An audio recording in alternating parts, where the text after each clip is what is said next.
Anyway, so let's actually talk about what this flail is, because we've been beating around the bush because our flail has 3 heads. With multi-attack, you can make 3 flail attacks. Shush. Did I pause for a response, or did I keep talking? There was some joke. Okay, there was like, here's like the bits of a joke. Let the audience put it together. Yeah, what makes sense. So it's an interactive podcast. Build your own joke. Welcome to Monsters and Multiclass, your Dungeons and Dragons fix. I'm Ellie. I'm Jared Bornagle. And I'm Will Milton. And we'll be hanging out with you for a while to talk about anything and everything D&D related. On this episode, we are taking a look at Yeenoghu, the Beast of Butchery, the next Demon Lord in our Demon Lord coverage. Jared, if you want to take this one away? Sure. Yeenoghu is the Gnoll Lord, and the Gnolls that I feel like most people who've played D&D are familiar with are made in his twisted image. If you're not familiar, Yeenoghu and Gnolls are basically demonic hyenas. And the story goes that when the Demon Lord hunted across the material plane, packs of hyenas followed in his wake. Those that ate of great Yeenoghu's kills became gnolls, emulating their master's ways. Few others worship the beast of butchery, but those who do tend to take on a gnoll-like aspect, hunched over and filing their teeth down to points. And Yeenoghu is just a very chaotic demon lord. I don't think there's much in the way of grand schemes. He is a hunter. He is chaotic. He wants to kill, destroy, and just make the world in his image, which is pretty much the theme of all of the demon lords. Pretty much. And he carries around a big 3-headed flail, which I feel is just super impractical. You would think it's like so. A big thing with the gnolls. It's like Yeenoghu has a 3-headed flail, and then there's one of like the top challenge rating gnoll whose name I'm blanking on. Flynn. Flynn, yes, who also has. That sounds like that's one gnoll named Flynn. It's a gnoll type called the Flynn. Yeah. Who also has a 3-headed flail. Always just seemed really silly to me, but I mean, it's a flail. They're totally impractical. Yeah, I mean, I think it's pretty fitting with the chaotic nature, where it's like, I'm not really worried about, being artsy with this. I want to swing it around and smack stuff. Not saying that that's reflected in like the stats or anything, and like, oh yeah, he's got a really low to hit, but the damage is really high. No, I mean, that's not how it's going to work, but it's definitely impractical from like a realistic standpoint. Yeah, I don't think it's very realistic for a giant demon hyena, 14 feet tall, to wield a 3-headed flail. Nowhere does it say he magically makes flails work differently. Well, so looking at, I get it. It's fine. It's silly. It's D&D. It's over the top. It's all good. I was just pointing it out. It always sits weird with me, especially like trying to describe that, and it's like they're just gonna like hit into each other and get tangled up. I mean, if you get the momentum going, I was trying to move on from this, but obviously we're stuck on it. So everybody, buckle down. This is the flail episode. Yeenoghu is out. So, I mean, you would think if you're like kind of lazily doing it, sure, they're going to hit each other. But realistically, if you're swinging it around, they're not going to run into each other. It's not like one's going to go faster than the other and they're going to knock into each other. That's not how things work. So it's more of that they'd be like kind of either trailing each other or all like near each other. And when you hit with them, you're just hitting all at the same time. Now, what is silly is the fact that, and we'll get to their multi-attack. Obviously, it's pretty early on to talk about the multi-attack, but thanks, Ellie. Here we are. The fact that you can hit 3 different creatures with the flails. That part is silly to me, because it's not like you could just stop 2 of them and then make 2 different attacks. They are all going together towards the same creature. Yes. All right, I'm sorry. We can move on. I don't think we're remotely equipped at medieval-style weaponry to say how bad this is. But go ahead and leave your comment or just a total review if you're listening on a podcast. I want to hear a review specifically with your thoughts on how flail should work. And then I guess rate our podcast as well. So looking at the stat block, we've got a challenge rating 24 Demon Lord here. They are huge at 14 feet tall. I guess that's pretty fitting. And we've got an armor class of 20, HP of 333, and a speed of 50, which is quite fast. Strength of 29, so it's +9, Dex +3, Constitution +8, Intelligence +3, Wisdom +7, and Charisma +2. And then saving throws, we've got Dex +10, Constitution +15, and Wisdom +14. So don't have to worry about stunning strikes on this one. No. Skills, we've got Intimidation +9 and Perception +14. Damage resistances to cold, fire, and lightning, and immunities to poison, bludgeoning, piercing, and slashing that is non-magical.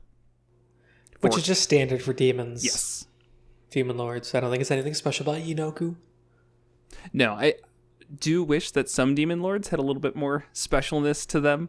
Not bringing up Jublex, but I'll bring up Jublex. And yeah. No. Orcus did. Orcus is immune to necrotic That instead of poison. Good. Yeenoghu shouldn't have anything, though. I mean, again, just a giant hyena demon. It's fine. A bipedal hyena, yeah, with a 3-headed flail. Let's not talk about the flail. Condition immunities to charmed, exhaustion, frightened, and poisoned. Senses of true sight out to 120 feet. And languages speaks all of them, and telepathy out to 120 feet as well. So if he can see ya, he can talk to ya. Like, that's a big statement. Yeah. Though he wouldn't. That's his whole thing. He just wants battle. He's not one to parlay. It specifically calls it out in the flavor text above. He just wants to fight and kill, and that's it. You're not going to talk to him. He's not going to talk to you unless it's to just, like, intimidate you and make you feel bad. He'll trash talk you, probably. Yeah, I could see that. He's got 120-foot trash talk radius. Yeah. It's like when you accidentally turn on proximity chat in Call of Duty.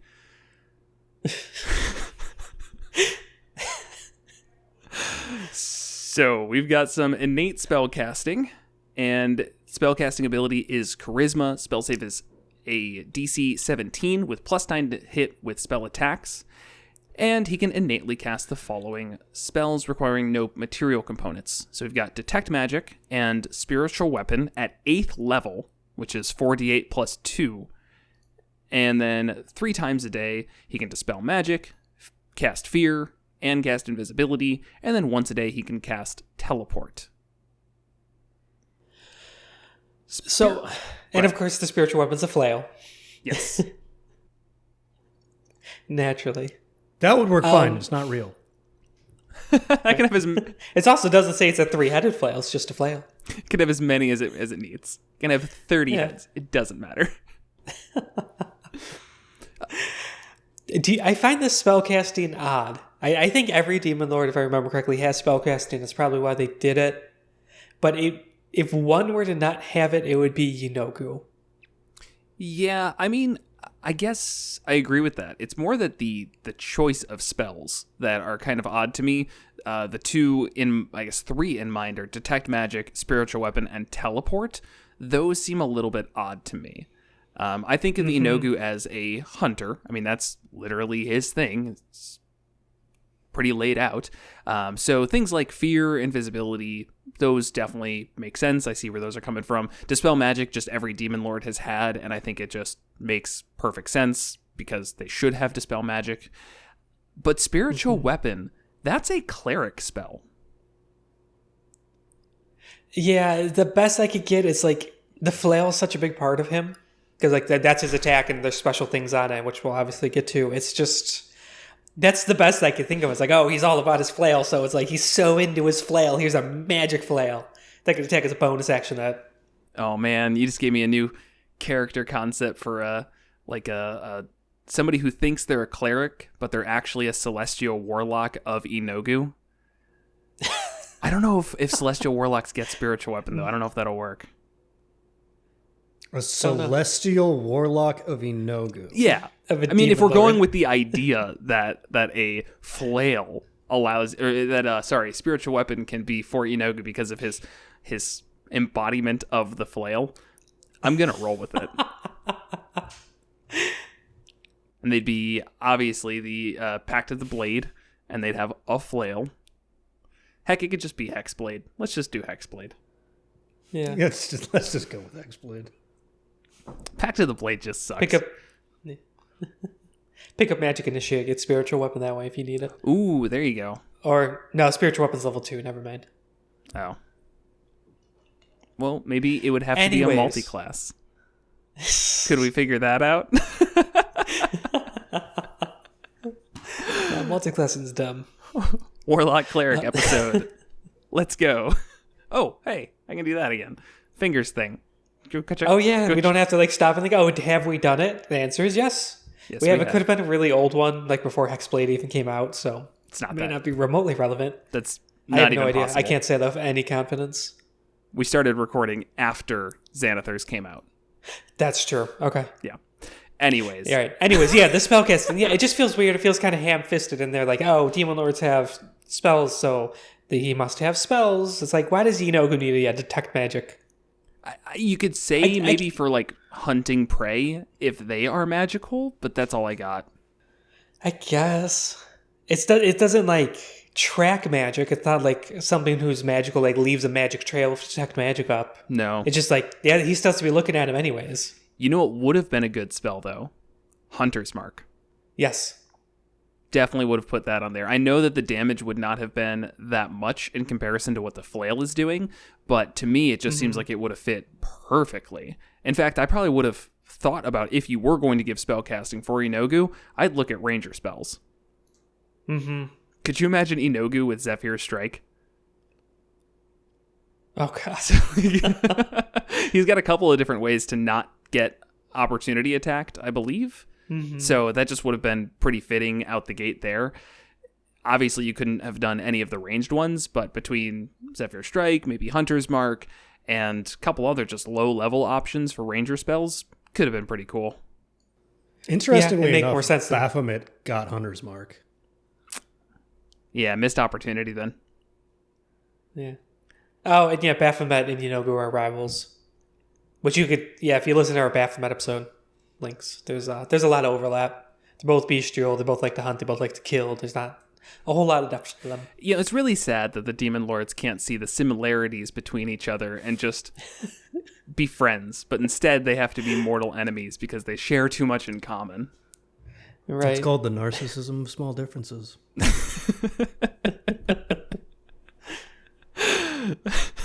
So, yeah, I think I would probably, if I was running this, change up the spellcasting a little bit. Spiritual Weapon is fine from a balance perspective, and it gives a bonus action, a consistent bonus action use, but something doesn't sit right with me giving Yeenoghu Spiritual Weapon. Same with Detect Magic. I'd probably look at the Ranger spell list for inspiration as to what to give instead. Same thing with Teleport. Teleport's 5th level. No, that's 7th level. You swap that out with Steel Wind Strike, and you've got yourself a fight. Right. We've talked about this before, but Teleport, it's the get out of jail free card. The idea, is it allows you to power up the demon in a way that makes it more threatening, but as the DM, anything you want can have Teleport. Right. Right. I also don't see Yeenoghu running away. But I do see him popping into situations he was not invited into. Sure. If you're having court with the king and queen, maybe Yeenoghu just shows up and is like a rude dinner guest, hunting the king and queen and your party. I don't know. You're right. I'm not in Yeenoghu's head. Who knows what's going on?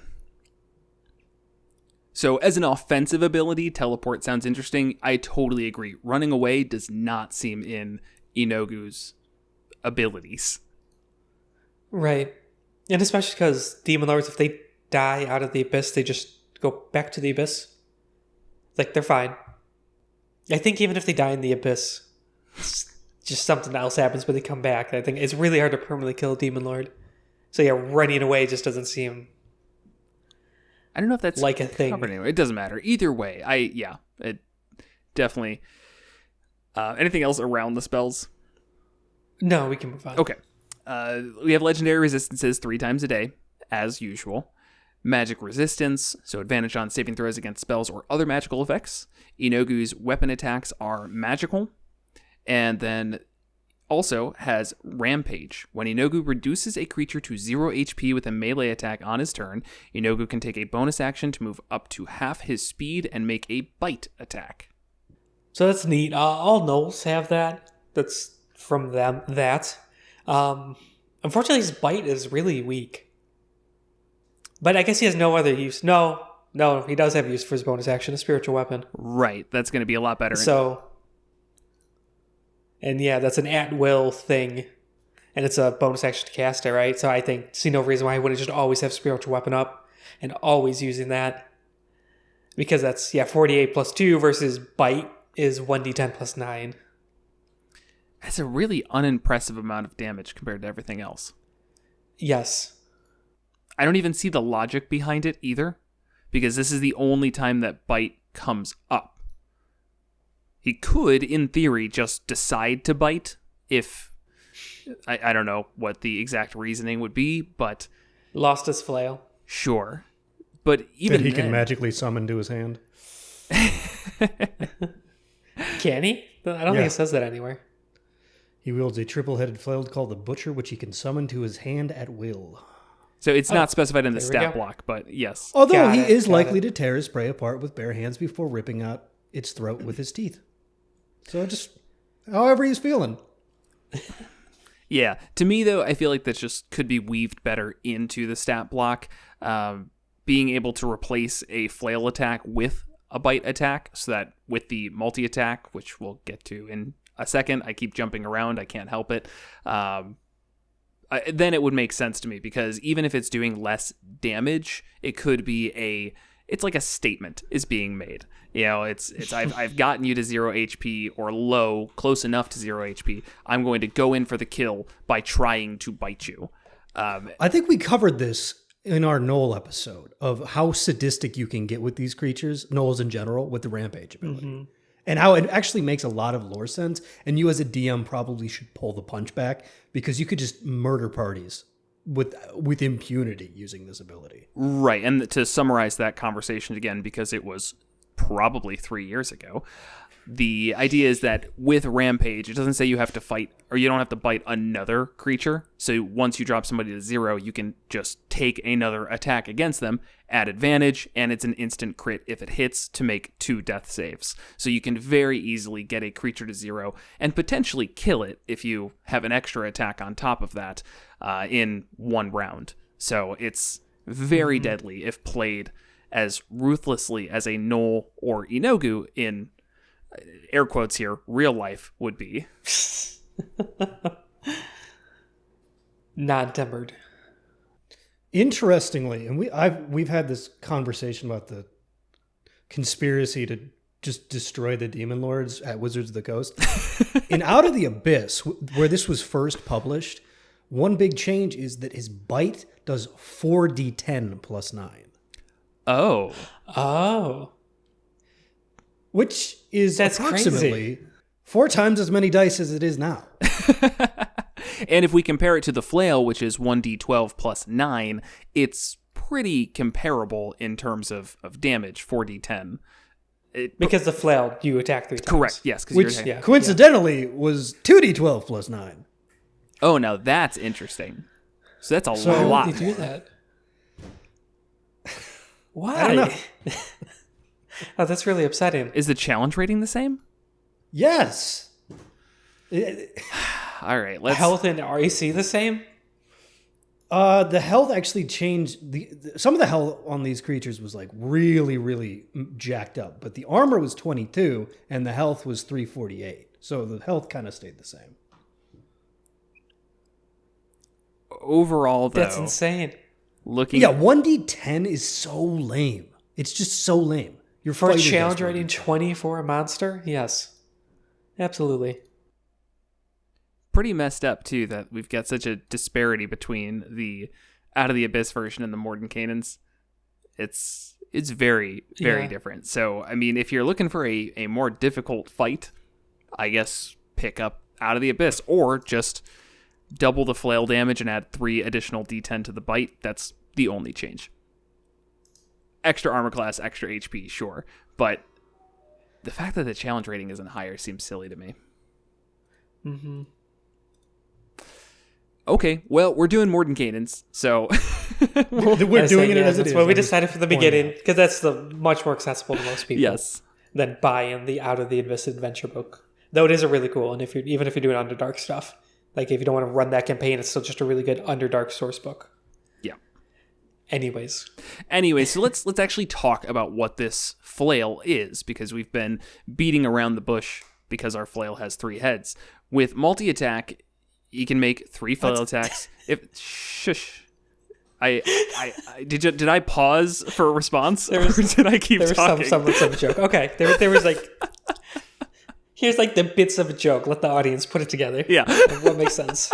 So it's an interactive podcast. Build your own joke.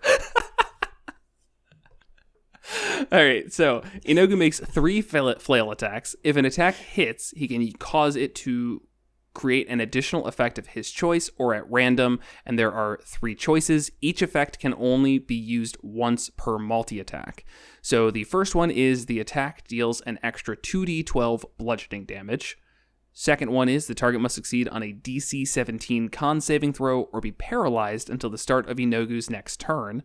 Third is the target must succeed on a DC 17 wisdom saving throw or be affected by the confusion spell until the start of Yeenoghu's next turn. And there's no reason you can't do... Oh, and the flail itself. Yeah, sorry. Plus 16 to hit, reach of 15, 1 target, 2d12. Sorry, reading the wrong one now. 1d12 plus 9 per flail hit. And yes, all right, you were saying... Yes, I was saying that all 3 of these could be done to a single target. Nothing is preventing you from attacking one creature or putting these in whatever order you want to. Right. Definitely the optimal play, attack somebody, paralyze them, then attack them again, and then do the extra 2d12 bludgeoning, which would be crit, because they're paralyzed. And double, and then smack someone else with the confusion flail. Yeah, as long as you start 2 with... people out of a turn. Yeah, that's definitely a way to do it. And confusion is, as we have found in our last campaign, really rough. Being confused sucks. Because, like, I think it's if you get on a 1, creature uses all of its movement to just move in a random direction. That's generally never good, because in the best case scenario, you are now 30 whatever feet away from where you were before, or just in a bad spot. I don't know. It's silly. 2 through 6, the creature doesn't move or take actions this turn, so you just basically lost your entire turn. And then 7 to 8, creature uses its action to make a melee attack against a randomly determined creature within its reach. If there is no creature within its reach, creature does nothing. And then a 9 or 10, the creature can act and move normally. In my experience as a DM, 9 and 10 never get rolled. Yeah, it's statistically ridiculous, but you're right. It just never seems to happen. Like it should. Confusion cast 100 times, lasts for 10 turns each, literally will never get a 9 or a 10. And if you really want to mess with your DM, roll a d8 instead of a d10. So overall, just a very punishing spell for Yeenoghu to be able to, I won't say cast on a person, but affect somebody with on a per turn basis. And there's no, cutesy thing that says once you succeed on this, you can't be confused again by this for 24 hours. Nope, you could just keep getting hit over and over, and he's not concentrating on it. All you can do to break it is either die or get out of there and not be attacked again. Yeah, they were rough. Nice with this, though, because a 17 DC is really, really not bad. If it was higher, I think this would be just too much. It's true. And I'll say that kind of all around. I mean, if you're fighting a challenge rating 24 creature, I'm expecting a DC in the 20s at that point. So there's at least that. And then last, as we already kind of brought up, is the bite. The only difference of real note is it's plus 16 to hit, reach of 10 feet, and it does 1d10 plus 9 piercing damage. It also cannot be a part of the multi-attack. So again, this is really only coming up if you're taking the legendary action or the Rampage ability. So speaking of the legendary actions, because we already talked about the bite, Yeenoghu, of course, has legendary actions, as all good boss battles do.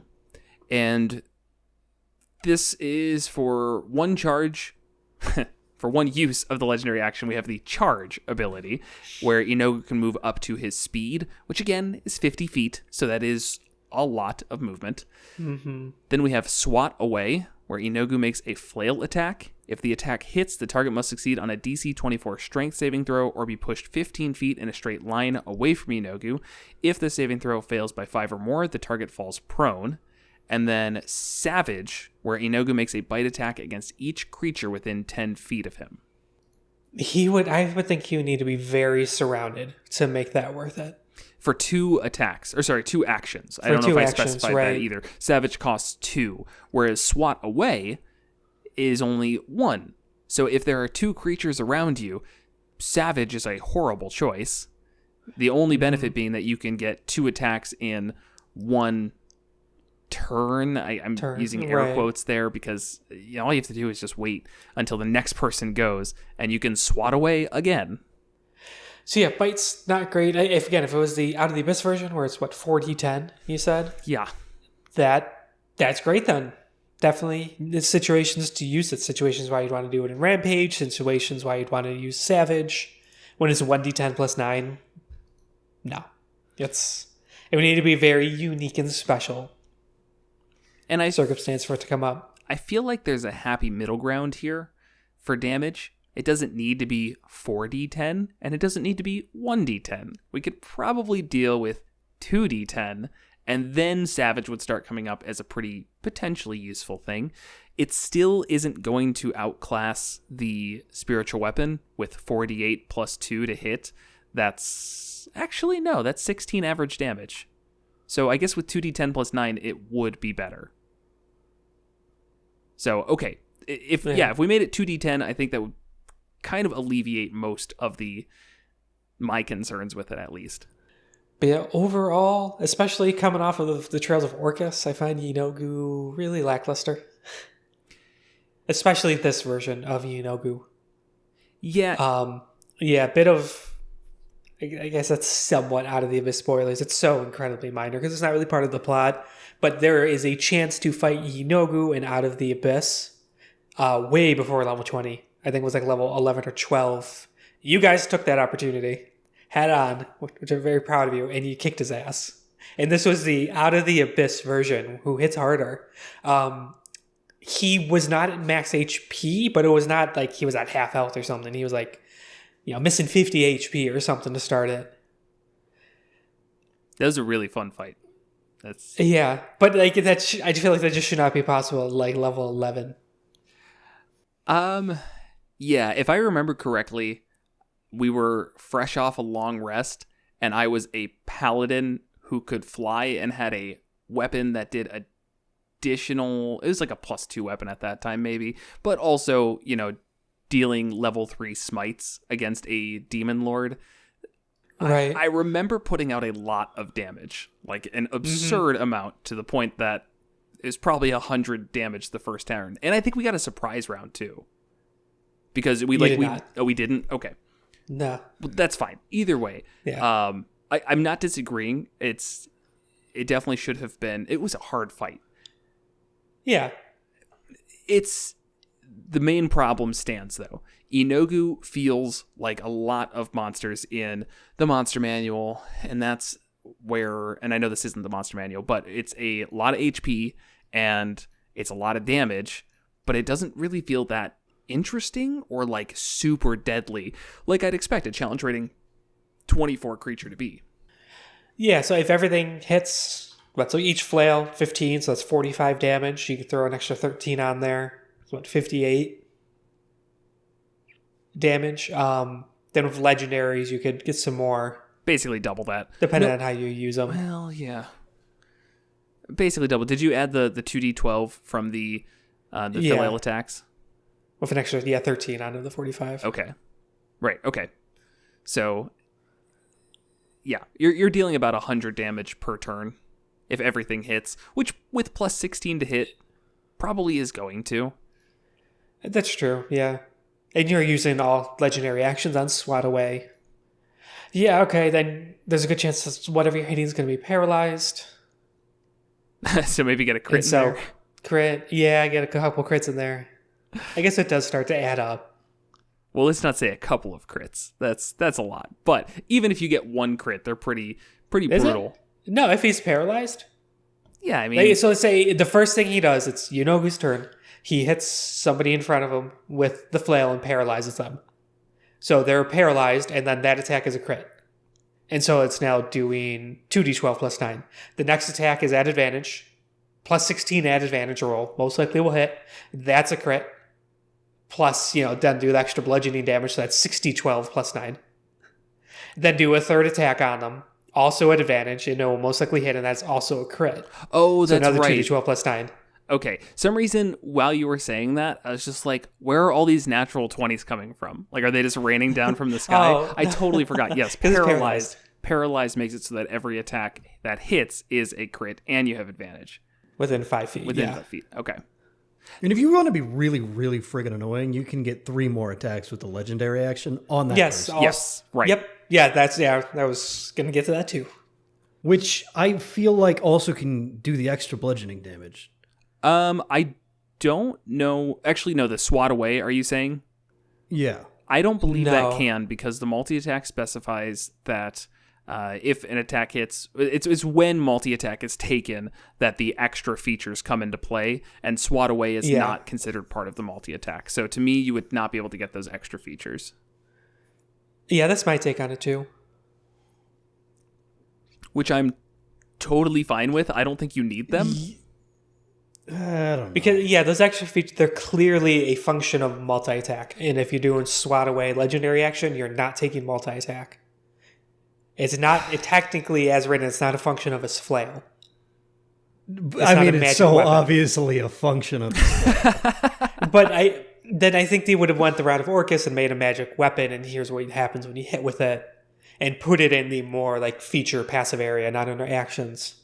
Yeah, I think from a rule perspective, I would not go that direction. I also think it makes the legendary action stronger than it needs to be when it already gets this ability to force a DC 24 strength saving throw, or either push them 15 feet, or if they fail by 5 or more, the target falls prone. So, it's still giving you a lot to work with.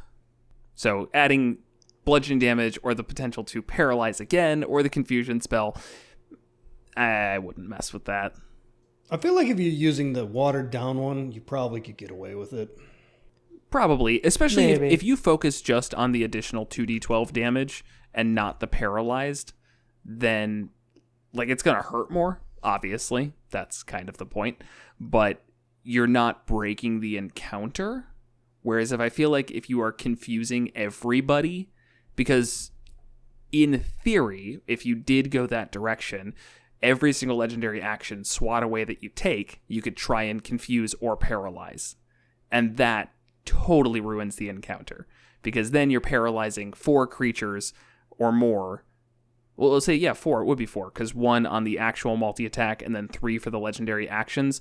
Overall, that's not the way it's supposed to run, and I'm going to put my foot down and say there's no way it's supposed to be run where the legendary action gives you the access to those 3. But if you Interestingly enough, without any allies, if it's just Yeenoghu, that's a very suboptimal play. Because doing your extra 18 D12 damage to nuke down individual party members there's just very few things that will stand up to that for a prolonged period of time. probably 1 turn. I mean, if Yeenoghu is played correctly, as brutal as can be, somebody is going down and potentially dying from full health every single turn. Played like optimal to a fault, almost. Mm-hmm. Yeah, Well, kind of, because again, you guys fought Yeenoghu and that didn't happen. And I don't really pull punches in combat. I remember people though going I'm down. wondering- That was not an easy fight. You may be remembering it differently because you were in the DM seat and we won, but that was a fight where everybody went down, and it was very difficult. Right. I'm also wondering if I might have taken something away. I was just pulling up the chapter on the abyss. It doesn't say anything about it. I might have saw something online where it's suggesting like don't strategically pick the flail options, roll them, or something like that, or like take away the paralyzed flail option. I might have done something like that. I could see that. Which actually makes a lot of sense for Yeenoghu. There's not a lot of tactical mindedness dripping from his fangs. And I do recall that in that fight, we did not get paralyzed and nuked down at all. That did not come up. Yeah, and I might have taken think a that lot away. of it was you either took it away or we got lucky, because a DC 17 con save, like I said, it's not hard to hit that. If you're unlucky, you're screwed. But if you're lucky, this is not hard at all. Right.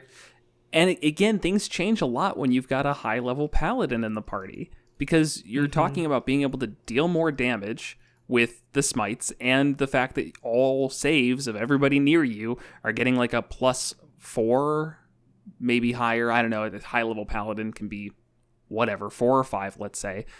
That makes it pretty, not hard to fail the 17 con saving throw, but it makes it a lot easier to succeed on either of those. And that aura is perfect for this, because these are saves that are up in your face. That radius is exactly where it needs to be in this. Right. Mm-hmm. So, I mean, you know, we're obviously talking about a fight that happened quite some time ago, and we don't really remember all the specifics, but at the end of the day, it does come down to party makeup and playing as ruthless as you could. I think you've got a great point, though, Will, with, or I'll say either of you, because you both kind of brought it up, randomizing which multi-attack ability is done first is probably the way to go. To not make it too brutal. Yeah. Unless your party's like level 20 or something, then play them to the max, and that'll be. If your party's level 20, just add more Yeenoghu's. I don't know what to say. Yeah. I mean, yeah, and there's no. Well, yeah, it's. I say, yeah, like you would generally not fight Yeenoghu alone. There's no reason not to have a Flynn or two while you're fighting Yeenoghu, plus as many Gnolls as you really think makes sense. Exactly, and his layer actions feed into that. Segue to. Do you want to take layer actions? Sure. So Yeenoghu's lair in the abyss is called the Death Dells. Its barren hills and ravines serve it as one great hunting ground where he pursues captured mortals in a cruel game. It's a place of blood and death populated by gnolls, hyenas, and ghouls, and there are few structures or signs of civilization in his lair of the abyss. I do like that. All the other ones, it's like they have like a structure. They have like a fortress or a castle, where Yeenoghu's just like this massive, terrifying plain. I like the idea that there are few structures or signs of civilization. That makes it sound like some people have tried in the past. They were like, let's give it a shot. Let me set up my agricultural society. And oh no, gnolls! The Death Dells bowling alley. But yeah, I love the idea too, the fact that it I can envision it very well, and I can see a lot of situations where, or I'll just say one very clear situation, where the party, for whatever reason, is transported to this plane, and then they're being hunted by gnolls and Yeenoghu, and it has this very cool feeling to it as you're like running over hills and either running away, or maybe you start by fighting at first and realize, oh god, there's a lot more of these creatures. We're not going to just carve our way through this problem. How do we get out of here? Right. I would imagine it's near the infinite. Right. Yeah. You just like keep running and running and running. It just keeps going. All right. But the layer actions, same sort of structure as any other layer actions on initial count 20. Losing ties. Yeenoghu could take a layer action. He can't use the same effects 2 rounds in a row. Typical stuff. So first one, Yeenoghu causes an iron spike 5 feet tall and 1 inch in diameter to burst from the ground at a point he could see within 100 feet. Any creature in the space where the spike emerges makes a DC 24 dexterity saving throw. On a failed save, the creature takes 6d8, which is an average of 27 piercing damage, and is restrained because it got impaled. A creature can use its action to remove itself, or another creature within reach could use this action to remove the impaled creature from the spike and the restrained condition. Now that is a layer action. That's a layer action. I have like thought of a lot of messed up stuff around D&D. I mean, there's just a lot of like dark places you can go with it. There is something that does not sit right with me with this one. The idea of spikes coming out of the ground and impaling people, like, just the visual image of it. It's like part of the more effed up stuff I'd see in like the darker Senin mangas I'd read. The idea of just people getting impaled with spikes over and over again. I don't like this. Like, I like it. No. It's cool, but like, oh my God, this is a rough one. Yeah, every other turn it could happen. And DC 24 is tough. A lot of characters just won't be able to pass that. Yeah. If they don't have proficiency, or if you don't have proficiency, you need 18 dex then to have a chance of passing that. Yep. Which is just, yeah. Pretty. And the worst part about being impaled is you have to use an entire action to end it. Yeah. To end the restraint, yeah. That's my least favorite part about being impaled. It's not the 27 piercing damage. I'll take that in stride. No. But you're making me use my whole action to get out of here. It actually, from like again, I'm going to just imagine air quotes if you're on the podcast. The idea of not taking any damage, pulling out one of these spikes, this 5-foot long iron spike that's an inch in diameter. The fact that it's just piercing going in and there's no damage afterwards, from a realism standpoint, is a little bit silly. But from a D&D perspective, I mean, that's the way it goes. Right. Yeah, and these don't go away either. A lot of layer actions, like at the next initial count 20, they fade, they go away. This one doesn't, and so you could be restrained like the entire time. And he could do this every other turn. Yep. That actually brings up a great and horrifying, flavorful way to decorate Yeenoghu's lair. Is essentially the realm is just strewn with skeletons on these huge spikes. The spikes never go away. So there'd be like thousands of them. That's the regional effect, yeah. Yeah, the first regional effect, so we'll jump around a little bit, is within 1 mile of the lair, large iron spikes grow out of the ground and stone surfaces. Yeenoghu impales the bodies of the slain on these spikes. So there you go. Way to show that you did not prepare for this, Will. I think everybody knows I've never prepared once for this podcast. We got through every multi-class in the game without me ever having read it beforehand. You're pretty good on the Mind Flayers episode. I remember. I marked it on my calendar. Every year you remember the time I actually read a chapter before the podcast. It was special to me. But yeah, I mean, the one thing that is a little bit odd about the lair in general while we're at it is most of the demon lords have a specific structure. Is the idea that just all of the death dells are Yeenoghu's lair? Yeah, that's how I would take that. Okay, so if the party is running away from Yeenoghu and they're 100 feet away, you know a really good way to catch up to somebody? A spike through their leg. It's like, this sits with me. I don't know why, but it really is so brutal. Mm-hmm. Because there's no reason to even stop. I mean, like, because what does restrain do? It gives disadvantage on dexterity saving throws. You got hurt by the first spike? You're not out of that restraint yet? I got another spike for you.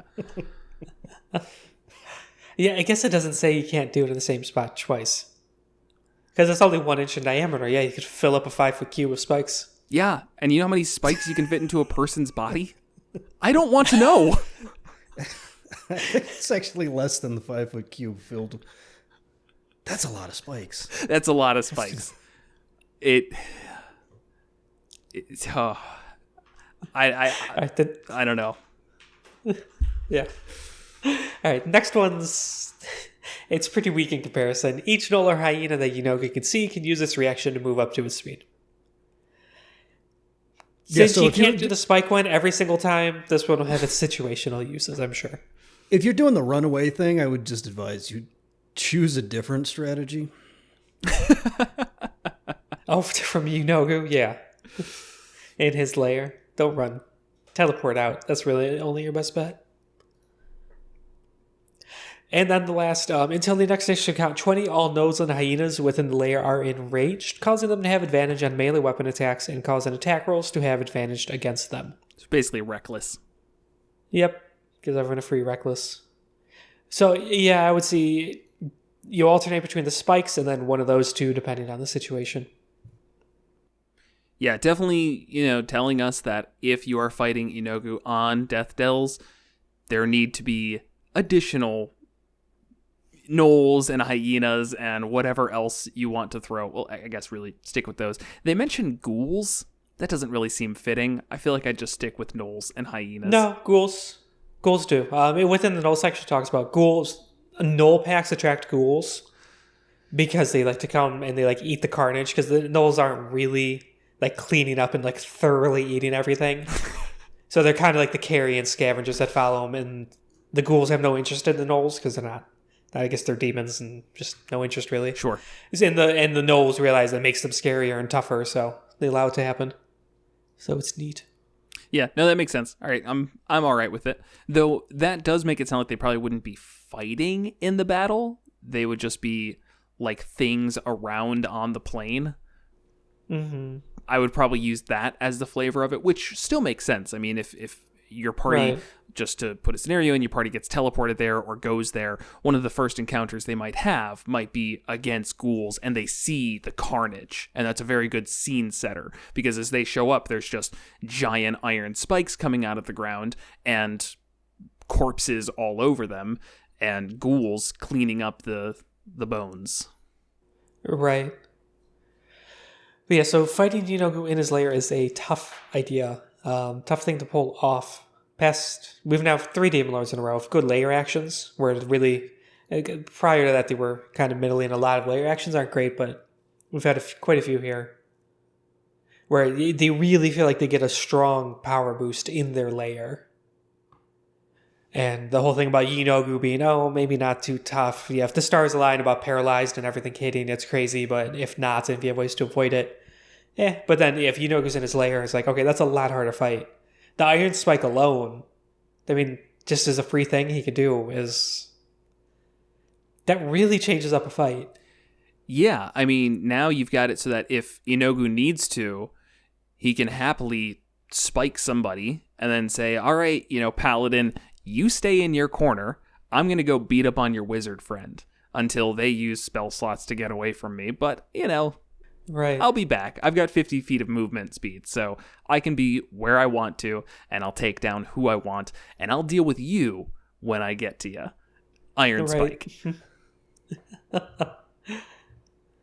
Yeah. And it's very much different than what I was saying, where the DC 17 was very passable. This is just, jeez. that paladin's just pretty much the paladin's getting spiked. Yeah, yes. I was gonna say it's a great paladin counter. I didn't think of that, because paladins are a great counter to Yeenoghu until you spike them, because they traditionally have terrible decks. I mean, you could have dex paladins, but it's not super common. Definitely not the kind of standard version of the class that you see. And they usually have no ranged attacks. Yeah, nothing worthwhile. I mean, right? And they don't get things like Misty Step or things like that. No. Your best bet as a player would be to cast Freedom of Movement on whoever your martial characters.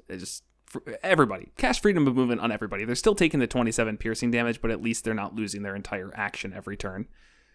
Man, and it's just the horror of impaled with spikes, watching your friends get destroyed by this demon lord.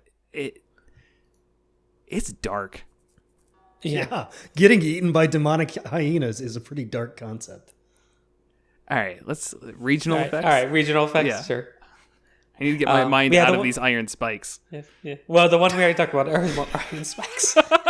No! And we already talked about that one. Then you got predatory beasts within 6 miles of the lair become unusually savage, killing far more than what they need for food. Carcasses of prey are left to rot in an unnatural display of wasteful slaughter. And that's where the ghouls come in. That sort of stuff. I'm so curious about the ecology of this realm. It's magic. Oh, yeah. So Yeenoghu's just making prey. Just I mean, what kind of plant-eating creatures would evolve to live in this and feed the hyenas. It's got to be like this magical source of slaughter cows, essentially. Right. I mean, it is said that like Right. people are being teleported here, so I guess that would be it. Yeah, and the regional effects are within 6 miles of the lair, Right. which again goes back to every single Demon Lord episode. I'm not going to get away with not saying it, so 2 more times. This time, 1 more time, I'll say it. Most likely, this would be there's a portal to the Death Dells, and within 6 miles of that portal, this stuff happens on the material plane. And then it would stand out. Then it would be odd. If this is just on the Death Dells, it's like, yeah, this is just part of the Death Dells.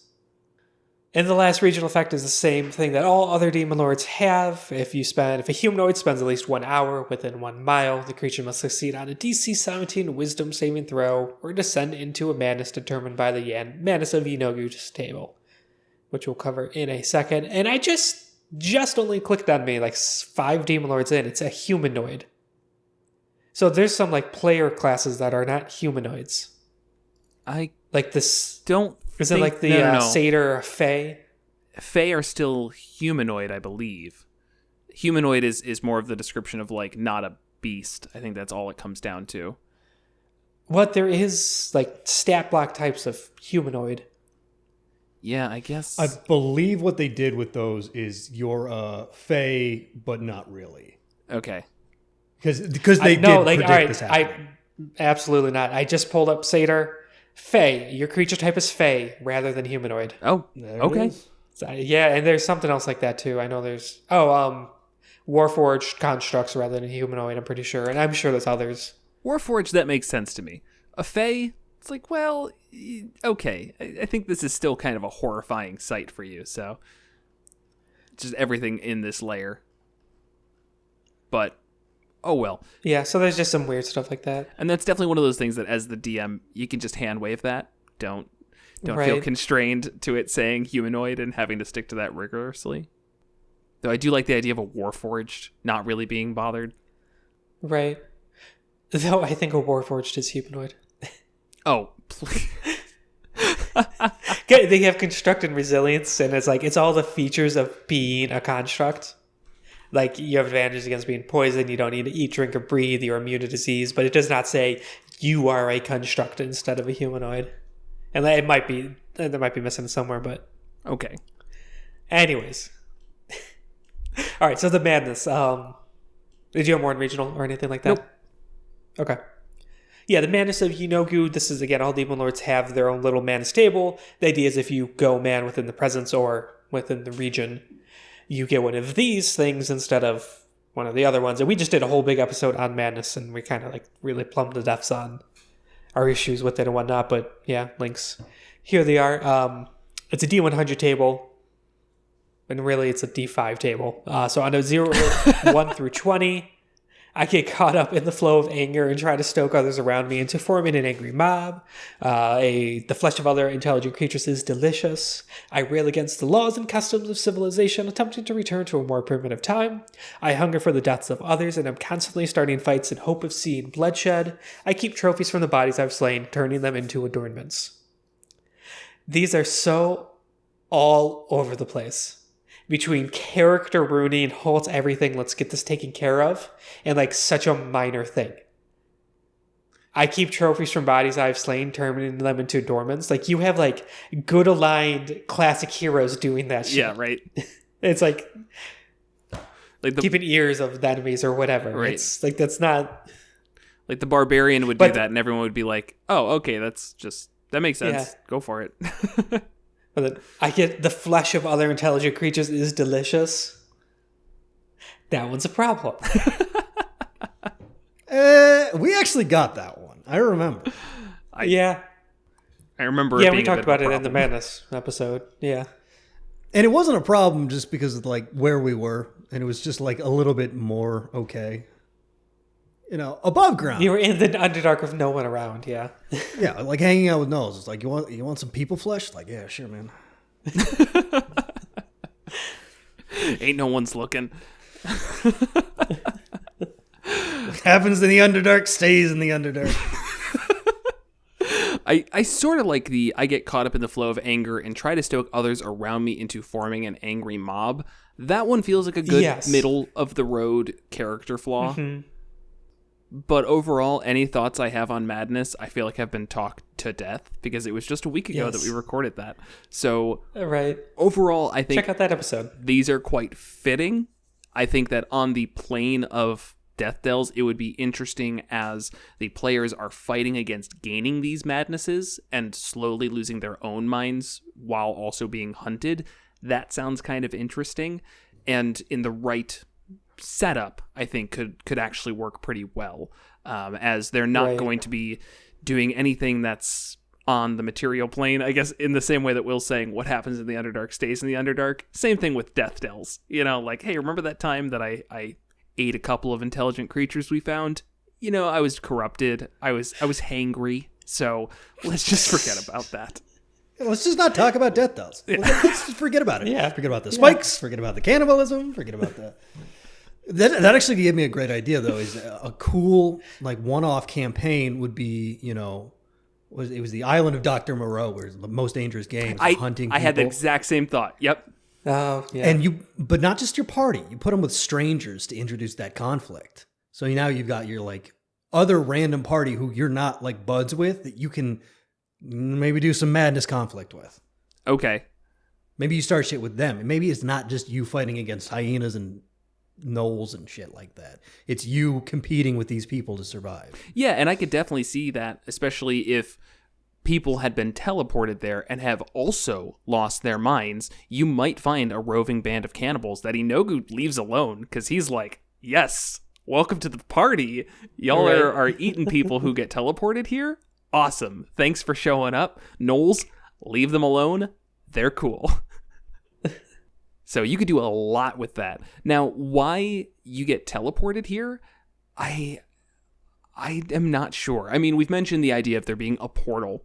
That would just make sense. Yeenoghu's influence corrupted this particular area, and as such, people tell you, hey, this area sucks. Can you go deal with it? And the kind adventurers you are, you go deal with it. But I feel like there could be a lot more depth to it, like some type of game that is set up, and I'm trying to think of a way to do it that wouldn't just be extremely campy. That's basically the Hunger Games of some groups who are go to the Death Dells and try to survive. Any ideas off of that? like a challenge? Yeah, like a challenge of some sort. Hunger Games weren't a challenge. It was very clearly forced on the people. But correct. Yeah, I wasn't saying it would be an option either. The idea being that people are teleported here and they're like, hey, survive this. Right. There are cultists to Yeenoghu. They're usually not very well organized and super depraved. I know it's something that happens if you eat gnoll, raw gnoll, you kill a gnoll and then you eat it, or kill. I think even if you eat something a gnoll killed, you kind of go mad and you sort of get infected with Yeenoghu. We had a cold open about that. I referred to it as the taints of Yeenoghu, and you got upset at me for using taint. And then you said the grundle of Yeenoghu. That's a cold open we have sitting out there. That's the introduction to us for a lot of people. First episode they ever heard. Right. And it all is downhill from there. Yes. That was probably 2 years ago. All right, so as you say, with cultists. Yeah. And I absolutely can see them grabbing people, kidnapping them, performing a ritual to send them to the Death Dells, and that is their form of ritualistic sacrifice. Yeah, that's a great idea. You could also do something where you kind of don't go with that guideline and think of this very, very fancy noble who's a cannibal. So he's not mad. He's White Glove just Society a cannibal. Stuff. And so he kidnaps people for Yeenoghu because he's spiritually connected to that kind of idea, but not aesthetically. So you go to a party at this person's house, and then you wake up in the Death Dells because he drugged your wine or whatever, and you've been sacrificed to his favorite demon god. I like that. Okay. That's really good. If you're looking for inspiration on that, just play Fallout New Vegas and head on over to the Ultralux. It's spoilers. It's not really, but it's also a 12-year-old game. So you're right. Look, go play Fallout New Vegas. That, but yeah. Yeah, no, that's really good, and I like that aesthetic clash, because it would be very deceiving to players at first. Where obviously, if you walk into a shack with broken down walls and blood poured over the walls and meat hooks everywhere, and this guy's got pointy teeth, and he's like, "Welcome in, have a seat at the table. We're gonna have a bite to eat." The party's gonna be like, "Oh, let's not be here." Right. But if it's a fancy party and they're given drink and food and they're being honored for their work and whatever, and this noble whatever they are is using that as like the trial, it's like you have proven yourself in the realm, Yeenoghu will have a bunch of fun hunting you. That's a really great setup. That's a good one shot. Yeah, for sure. That's cool. I want to play that high level one shot. It would be all combat. That'd have to be a high level. I'm having a hard time thinking of like, I guess moral dilemmas to put during that, choices for players to make. No, you combine it with what Will was saying, where it's you and others transported there and strangers, and then like I'm sure there will be opportunities that present themselves where you could hinder and slow down the others to be able to get away, that sort of thing, sacrificing other people. Ooh. Dealing with the madness that's coming up, that sort of thing. That's such a good start too, because what if like you and the rest of the party all arrive at like different times or just through different means even, and you all basically just like form up in the first fight when it's just absolute chaos because somebody, say a cultist or even Yeenoghu himself, is just like, "Hey, I'm going to be hunting you over the next 3 days. If you survive, you're allowed to leave. If you die, I get your soul forever." And like the chaos that would immediately ensue, and these 4, because they're PCs in the same table, say, "Oh, let's group up together and try to survive because we can trust each other." Right. That kind of tenuous relationship as well is always super interesting to play out in a short term, because then everyone's like, "Ooh, do I trust you?" And maybe it ends with somebody being like, "I'm going to kill my party member because I was the bad guy the whole time." Can we still play that? Like, I'll run that. That sounds great. Yeah, I'd play it. Awesome. High level one shot, yeah. And then less intrigue, less interesting, but Yeenoghu could absolutely be the type of demon lord that's just rampaging somewhere. And you go and take care of him. Rampaging with a Gnoll army.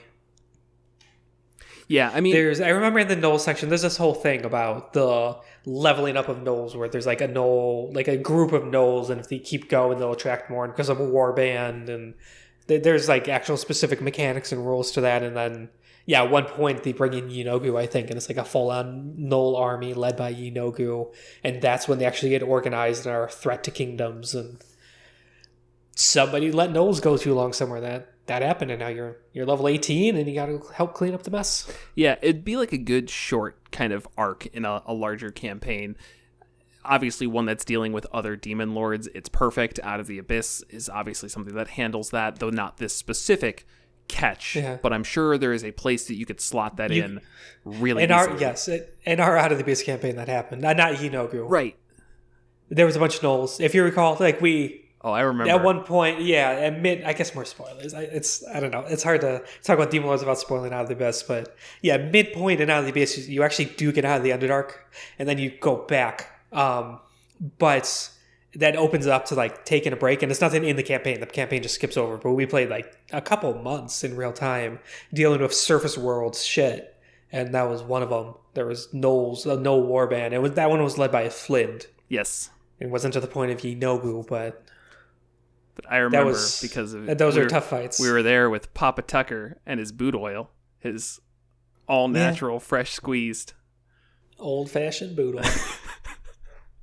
Sorry, once again, these are campaign inside jokes, but right. I guess I can briefly explain. There was a southern aristocrat basically who sold boot oil, and he had this phrase, and we became sponsors for him. And I remember we had to specifically like say the phrase, whatever it was, like all natural, fresh squeeze, old fashioned boot oil, in that way every single time. It was like that's the tagline, like the exact order. Yeah, but he changed the order every time. Did you ever pick up on that? Yep. Okay. Oh yeah. Yeah. Okay.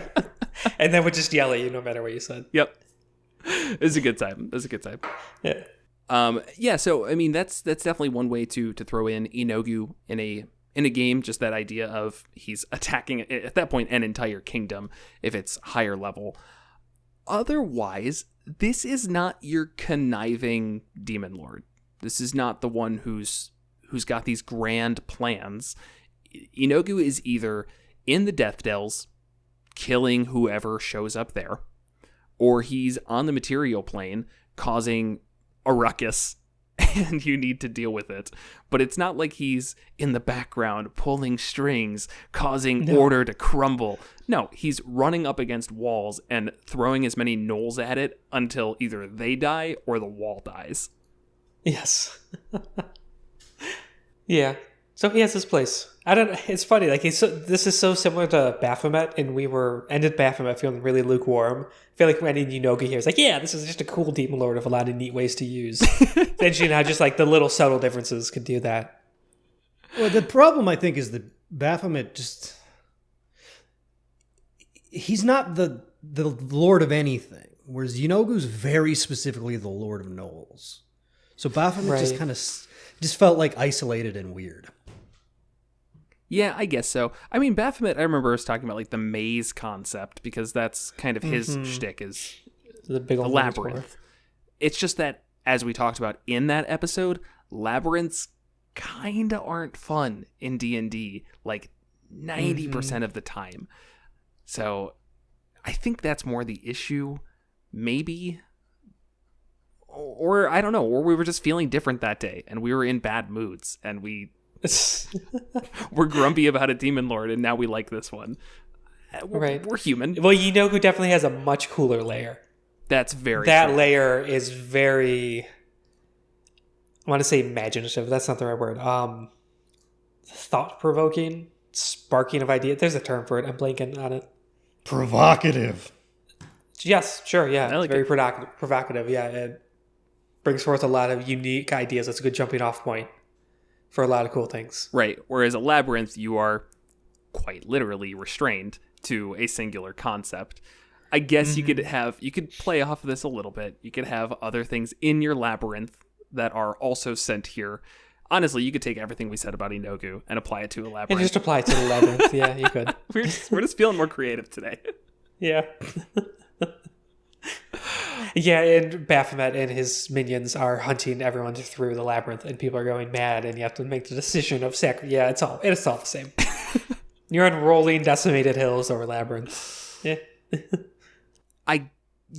I guess the idea, though, of it being open with Yeenoghu's and also being able to like find societies, I think is interesting, because I assume there would be little pockets. I don't know. I don't want to keep talking about this. I feel like we're just going to keep coming to the same conclusion. Like, you could have little societies form in Baphomet's labyrinth. It's grand, and that could happen too. Yep. But Yeenoghu's cooler. So take that, Baphomet. Just hits harder. Maybe that's the reason. Yeah, Baphomet's a friggin' like chump. Holy crap. I could beat Baphomet in a fight. Such a weenie. Holy shit. That's the other reason we were so salty about that. Or at least I was so salty about Baphomet. Yeah, he's just 3 attacks, the hard cleave, the bite, and a gore, and they do nothing special on him. He could do a frightful presence, which is basically like the same as being like the frightful presence of a dragon, which is not interesting, really. His legendary actions are making more attacks. That's why, yeah. All right, now I remember why I was so friggin' mad. All right, well, you may be able to beat Baphomet in a fight, but you know what you can't beat? You can't beat 10% off your order using the code MM10 when you go to thecraftygamer.com, where you can order high-quality D&D themed candles, soaps, t-shirts, and more. You just can't. You would crumble at the concept of trying to beat that. And did you know that when you go and you try to beat that, you also support the show, as we get a portion of the proceeds of your sale? Did you, Will? I didn't. Is this the place that sells the D20 soaps? Yes. Those are really cool. Yeah. Yes. Hey. Candles, soaps, things like that. And t-shirts. Yeah. You know, let's get some stuff. So check them out, and if you want to support the show in other ways, you can go to monstersmulticlass.com/support. As always, make sure to like, comment, subscribe, ring the bell to get notifications. I don't know what that does beyond it giving a notification, but everybody else says it, so we will too. And Do you really not know?